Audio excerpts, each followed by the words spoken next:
Hi ಗೆಳೆಯರೆ, ಹೆಂಡತಿ ತವರಿಗೆ ಹೋದಾಗ ಚಳಿಗಾಲ ಬೇರೆ.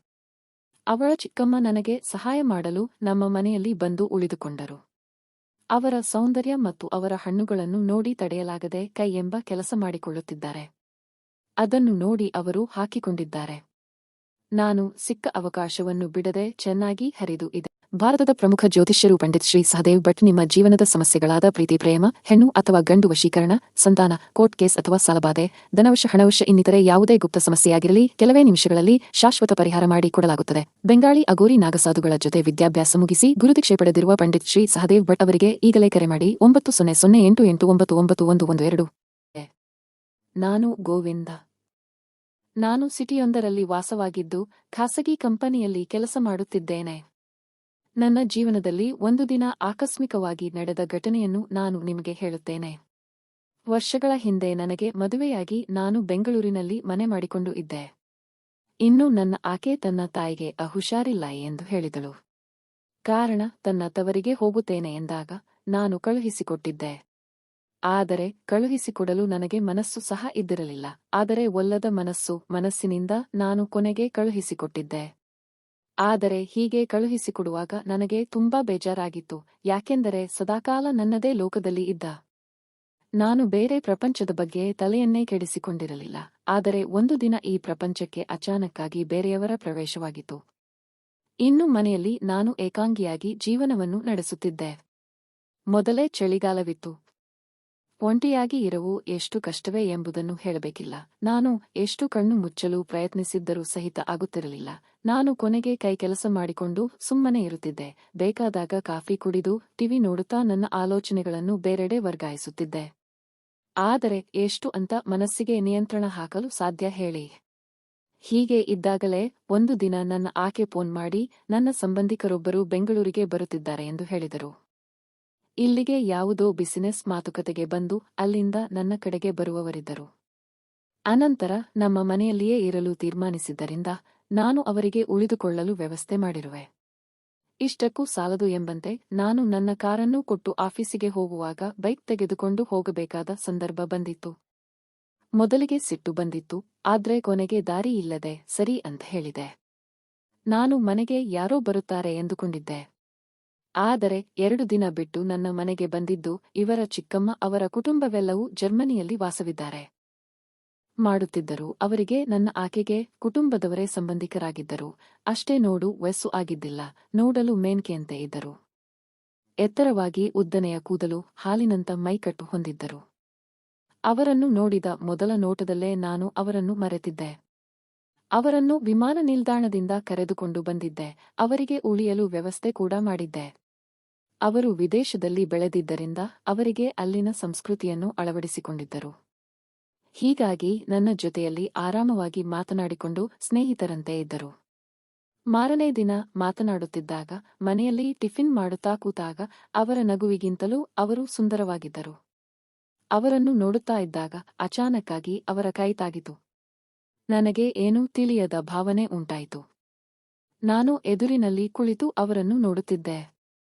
ಟಿಫಿನ್ ಆದಮೇಲೆ ಅವರು ಆಫೀಸಿಗೆ ಹೊರಡುತ್ತೇನೆ ಅಂತ ಹೇಳಿ ಹೊರಟಾಗ ಅವರನ್ನು ನೋಡುವುದು ಸಂತೋಷವನ್ನು ನೀಡಿತು.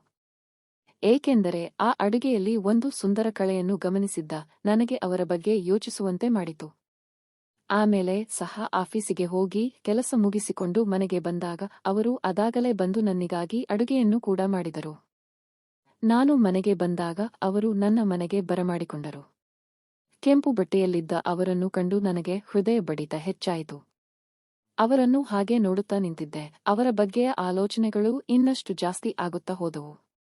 ಆಗ ಅವರು ಬೇಗ ಬಾರೋ, ಊಟ ಮಾಡೋಣ ಅಂತ ಹೇಳಿದರು. ನಾನು ಕಾಲುಮುಖ ತೊಳೆದು ಊಟಕ್ಕೆ ಕೂತಿದ್ದೆ. ಅವರು ಭಾರತೀಯ ಶೈಲಿಯಲ್ಲಿ ಚಿಕನ್ ಬಿರಿಯಾನಿ ಮಾಡಿದ್ದರು. ಹೀಗೆ ಊಟ ಮಾಡುವಾಗ ನಾನು ಆಗಾಗ ಸಿಗುತ್ತಿದ್ದ ಸೌಂದರ್ಯವನ್ನು ಸವಿಯುತ್ತಾ ಊಟವನ್ನು ಮಾಡಿದೆ.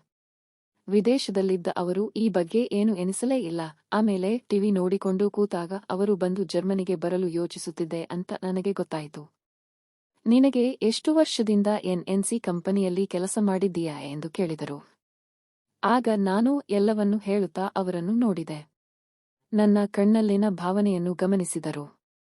ನಾನು ಅವರ ಸೌಂದರ್ಯವನ್ನು ಎಷ್ಟು ಆರಾಧಿಸುತ್ತಿದ್ದೇನೆ ಎಂಬುದನ್ನು ಅರಿತುಕೊಂಡಿದ್ದರು. ಇಬ್ಬರೂ ಹೇಳಿಕೊಂಡಿರಲಿಲ್ಲ. ನಮ್ಮ ನಡುವೆ ಒಂದು ಅನಾಥ ಭಾವನೆ ಇತ್ತು, ಆದರೆ ಅದನ್ನು ಯಾರು ಯಾರಿಗೂ ಹೇಳಲಿಲ್ಲ. ನಾವು ಆಗಾಗ ಮನೆಯಲ್ಲಿ ತಮಾಷೆ ಮಾಡುತ್ತಾ ಮಾತನಾಡುತ್ತಿದ್ದರು. ಹೀಗಾಗಿ 1 ವಾರ ಕಳೆದ ನಂತರ ನಾನು ಅವರು ಅಡುಗೆಯಲ್ಲಿ ಕೆಲಸ ಮಾಡುತ್ತಿದ್ದಾಗ ಮತ್ತೆ ಟಿವಿ ನೋಡುತ್ತಿದ್ದಾಗ ಹತ್ತಿರ ನಿಲ್ಲಲು ಮತ್ತು ಕುಳಿತುಕೊಳ್ಳುವ ಅವಕಾಶಗಳನ್ನು ಕಳೆದುಕೊಳ್ಳುತ್ತಿರಲಿಲ್ಲ. ನನ್ನಲ್ಲಿನ ಈ ಬದಲಾವಣೆ ಅವರ ಗಮನಕ್ಕೂ ಬಂದಿತ್ತು.